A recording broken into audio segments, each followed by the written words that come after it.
Now it's time to settle some issues, some scores. Sherman's mad. McKenzie's on the scene, and McKenzie says, "General, I've got this." And he moves into active campaign mode. February 25th, 1871, he launches out of Fort Concho, Texas, and moves towards Fort Richardson, and then from there across the northwest Texas frontier, heading toward the edge of the Caprock in the present day Texas Panhandle. This marks a serious shift in U.S. Indian policy. From September to November 1871, McKenzie conducts what he calls, or what becomes known as the Blanco Canyon campaign. And essentially this campaign goes into this region where the Indians may be operating outside of the reservation to break them up. And essentially he's looking for Indian camps and any signs that the Indians are operating off reservation. In this campaign, he leads about 600 men, and they head up through the Panhandle, setting up a supply base near present-day Spur, Texas, and engaging the Indians wherever they find them. On October 9th, 1871, there's a fight near present-day Crosbyton in the Panhandle, but it really is inconclusive. But it does require the Indians to move in great haste, and what they leave behind is a lot of their camp equipment and their lodges. So even though he's not killing a number of these Comanches, he is impoverishing them. There's a brief skirmish near present-day Plainview, and finally the U.S. troops decide, you know what, it's getting late in the year, weather's going to turn on us, let's get back. As the U.S. troops are heading back towards base, an Indian sniper wounds McKenzie. It might have changed the history of this campaign, but he didn't kill him.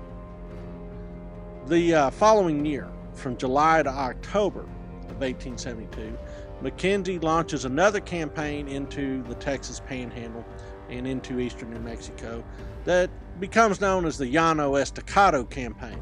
Runs from July to October. And in this campaign, he essentially stays out longer than he did the previous year. Makes a big loop from the northwest Texas frontier into eastern New Mexico along the western side of the Yano Estecado, loops back in around along the Canadian, and then finally back down through Paladura Canyon. And then he reverses that route.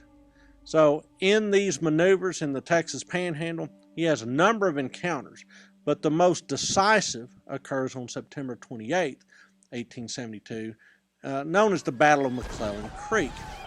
Once again, this campaign has broken up camps, destroyed Indian possessions, but at the Battle of McClellan Creek, they also capture about 300 Indian women and children.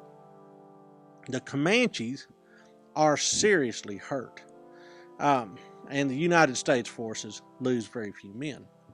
So McKenzie backs up off of the Panhandle Plains and moves back to camp, but he carries with him 100 captives, and these 100 women and children he will hold as hostages against the good behavior of their husbands and fathers.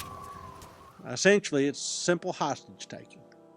Once that happens, the Comanches understand that they can't continue to act the way they've been acting, and they return to the reservation and begin to ask for their captives back. They would like some food because all theirs got burned, and they promised to be good.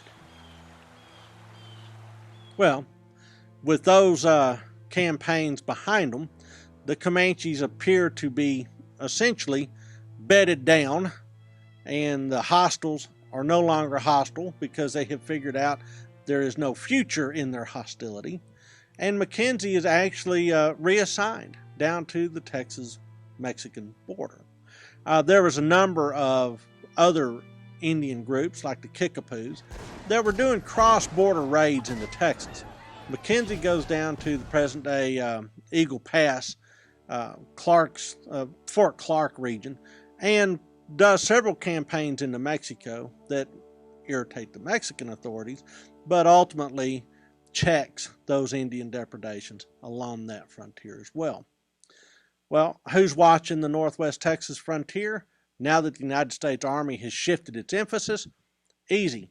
The United States gives up that territory, or at least de-emphasizes that region, so the state steps in. In 1874, the Texas Ranger Frontier Battalion is reactivated, and the Texas Rangers will now essentially continue to patrol that frontier in the absence of U.S. troops.